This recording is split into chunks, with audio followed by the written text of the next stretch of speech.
पाठ 17 का बल एवं यंत्र के बारे में। तो इसमें हम बल किस पे लगाते हैं? किसी भी वस्तु पे लगाते हैं। तो जैसे वस्तु द्वारा लगने वाला बल है ना, वो कोई भी बल हो सकता है। जैसे कि मैंने ये रजिस्टर लिया, यहाँ रखा, तो मेरे को उठाने में बल लगाना पड़ा, रखने में बल लगाना पड़ा, है ना। बोतल मैंने उठाई, उठाने में मुझे बल लगाना पड़ा, रखूंगी तो भी मुझे बल लगाना पड़ेगा, है ना। ये इस तरीके का बल होता है। आइए आप कोई भी वस्तु यहाँ से उठाइए, क्या आपको भार का अनुभव होता है? ठीक है, रखिए। क्या अब बल का अनुभव हुआ? कोई और वस्तु उठाइए, क्या आपको भार महसूस हुआ इसमें? ठीक है। दूसरा बच्चा है कोई? चलो आप आ जाओ। आप ही देखो, कोई भी वस्तु यहाँ से हटाओ, या ये चेयर यहाँ से हटा के इधर रख दो, तो आपको भार लगा। या इसको उठा करके उधर रख दो, तो भी हमें बल का अनुभव हुआ, है ना। बल लगाने पर ही काम किया जाता है, तभी वो वस्तु एक जगह से दूसरी जगह पर विस्थापित होती है। ठीक है, अब बारी आती है कि हमें दूसरे पॉइंट को समझना है। वस्तु को विस्थापित करने के लिए दिशा में लगने वाला बल।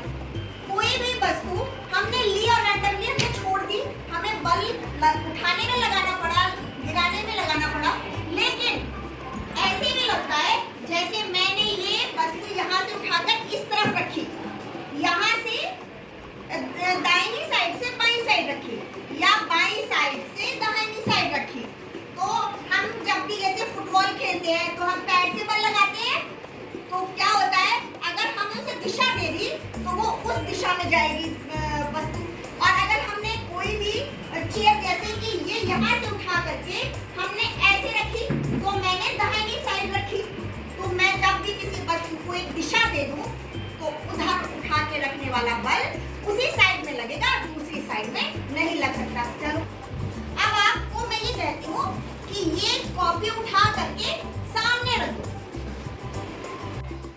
जब हम किसी भी कॉपी को या वस्तु को हमने दिशा दे दी कि हमें सामने रखना है, तो हमारी कॉपी सामने गई ना पीछे गई, ना बाई साइड गई, ना दाहिनी साइड गई, है ना। यही था ना। अब अच्छा ये मैं कहती हूँ ये बोतल को दाहिनी साइड रख दो, तो इस बच्चे ने इस वस्तु को उठा करके दाहिनी साइड रख दिया, लेकिन वो पीछे तो नहीं गई, बाई साइड तो नहीं गई, सामने तो नहीं चली गई, है ना। अब अगर मैं ये कहूँ कि ये बच्चा मुझसे पानी मांगना चाहता है, तो मैं इसी को बोतल उठा के दूंगी ना, तो मेरी वस्तु का लगने वाला बल उस दिशा की ओर जा रहा है, क्योंकि इस बच्चे ने पानी मांगा है। ठीक है, चलो कोई और बच्चा ट्राई करना चाहता है, आ जाओ। अब आप ये सोचो कि कोई भी आपसे ये धागा मांगना चाहता है, मान लीजिए इस बच्चे ने आपको धागा मांगा, तो आप कहाँ देंगे ये? ठीक है, इनको दिया, तो अब ये धागा इधर तो नहीं गया, दाहिनी साइड नहीं गया, बाईं साइड में नहीं गया, नीचे भी नहीं गया, है ना, पीछे भी नहीं गया, सिर्फ वो उस साइड में गया जिस साइड में आपने बल लगाकर वो वस्तु पहुंचाई है। तो आई बात समझ में? अब हम तीसरी बात समझेंगे बच्चों कि वस्तु द्वारा केंद्र की तरफ लगने वाला बल। अब एक केंद्र की तरफ लगने वाले बल के लिए मेरे पास एक बहुत अच्छी एक्टिविटी है। एक है घर में यूज होने वाला टूथब्रश। अब इसके नीचे की तरफ ऐसा रबर लगा हुआ है। अगर मैं इसको सीधा केंद्र की तरफ करती हूँ तो ये एकदम चिपक जाता है, क्योंकि इसके अंदर की वायु भी मैंने निकाल दी है। तो ये अब यहाँ पर वैक्यूम बन गया, बाहर की वायु इस पर दबाव डाल दिए, तो ये आसानी से उखड़ेगा नहीं। कोई बच्चा आके देखे, आ जाओ, आप आ जाओ, चलिए उखाड़ के देखो। दब लगाना पड़ा, आसानी से तो नहीं निकला, फिर से करके देखो, है ना। कोई और बच्चा, आप आ जाओ, आदित्य आ जाओ। अब इसको देखो, इसका बल कहीं भी नहीं लगा, केंद्र की तरफ लगा हुआ है और अंदर की हवा भी निकल गई है। अब आप इसको खींचो, बल लगाना पड़ा, आसानी से नहीं निकला, क्योंकि बाहरी वायु भी इस पर अपना बल लगा रही है और इसको आसानी से निकलने नहीं देगी। ना ये इधर की तरफ लग रहा है बल, ना ही ये इधर की तरफ बल लग रहा है, ना ही ऊपर लग रहा है, लेकिन केंद्र की तरफ ये बल लग रहा है। अब हम दूसरी तरीके से समझने के लिए एक और एक्टिविटी करेंगे गुब्बारे की। ये आप लोग ये फुलाओ, इसको फुलाओ।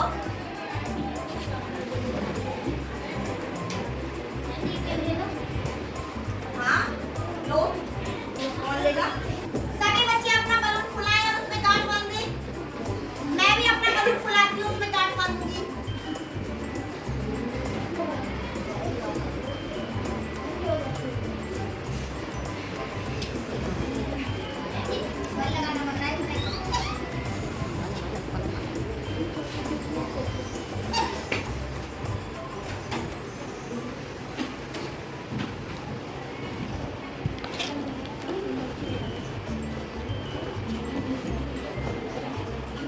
सभी लोग अपने बलून में गांठ लगाइए। सभी बच्चों ने अपना बलून फुलाया और उसमें गांठ लगा दी। अब देखिए, मैंने ये बलून अपना रखा और ये एकदम सेंटर की तरफ है। ऐसे रख रही हूँ तो भी सेंटर पर है, ऐसे रख रही हूँ तो भी सेंटर पर है, ऐसे उल्टा रख दिया तो भी वो सेंटर में आ गया। इस बलून का जितना भी बल लग रहा है केंद्र की तरफ लग रहा है। अब आप लोग भी अपने अपने बलून को लाइए, यहाँ रखिए, लाइए पहले बन। आपने रखा ऐसे तो ऐसे हो गया, चलिए और लाइए। आपने ऐसे रखा तो ये भी ऐसे ही हो गया, गिर गया। ये है तो ये भी गिर गया। ठीक है, इसको मैंने ऐसे रखा तो ये भी गिर गया, लेकिन ये सेंटर पे नहीं जा रहे। कोई भी बलून ये आपके सेंटर पे नहीं गए। अब इसमें है एक मजेदार बात, मैजिक। मैजिक हमारा साइंस से होता है। तो इसमें क्या है, मैंने इसमें लगा रखा है कंचा, गोल गोल कंचा।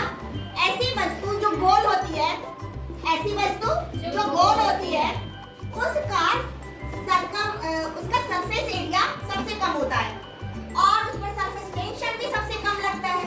तो क्या होता है, सारा का सारा बल सेंट्रीफ्यूगल फोर्स की कारण केंद्र की तरफ लगता है। इसलिए मैं इन बलून को कैसे भी रखूं, ये तो उल्टे सीधे हो रहे हैं, लेकिन इसको मैं कैसा भी रखूं, ये एकदम केंद्र पर ही आकर ये टिक जाता है। चाहे मैं उल्टा रख दूं, चाहे मैं ऐसे रख दूं, तो भी वो सीधा ही खड़ा हो जाएगा और इसका सारा का सारा बल केंद्र की तरफ लगेगा। तो बच्चों आया समझ में? ओके, आप भी ट्राई करो, ऐसे ही आप भी इसमें कंचा लगाओ, उसको बांधो, फिर उल्टा कर दो बलून को। इसके बाद आप इसको फुलाओगे, फिर आप इसको पूरी तरह नॉट लगा दो, है ना, जिससे कि हवा ना निकले।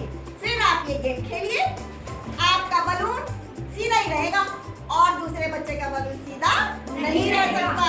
और बारी बारी से आओ, आप करके देखो, कैसा भी उल्टा इसका पीछे करके देख लो। हाँ, सीधा ही रहा। दूसरा बच्चा आगे कर ले, कैसे भी रख दो। आप आ जाओ, आगे देखो,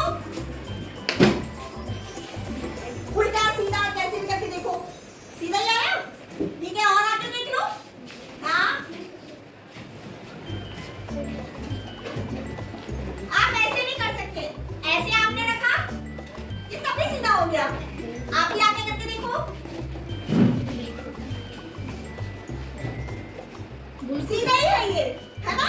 ये एक्टिविटी के लिए आपको कौन कौन सी चीजें चाहिए? एक तो गुब्बारा चाहिए, दूसरा आपको धागा चाहिए, तीसरा आपको एक गोल कोई भी वस्तु, या तो वो गोल गोल कंकड़ हो या फिर वो कंचा हो, गोल वस्तु चाहिए, या छोटी सी गोल गेंद होती है वो भी चलेगी, लेकिन ऐसी वो होनी चाहिए छोटी वस्तु जो इस गुब्बारे के अंदर आ जाए।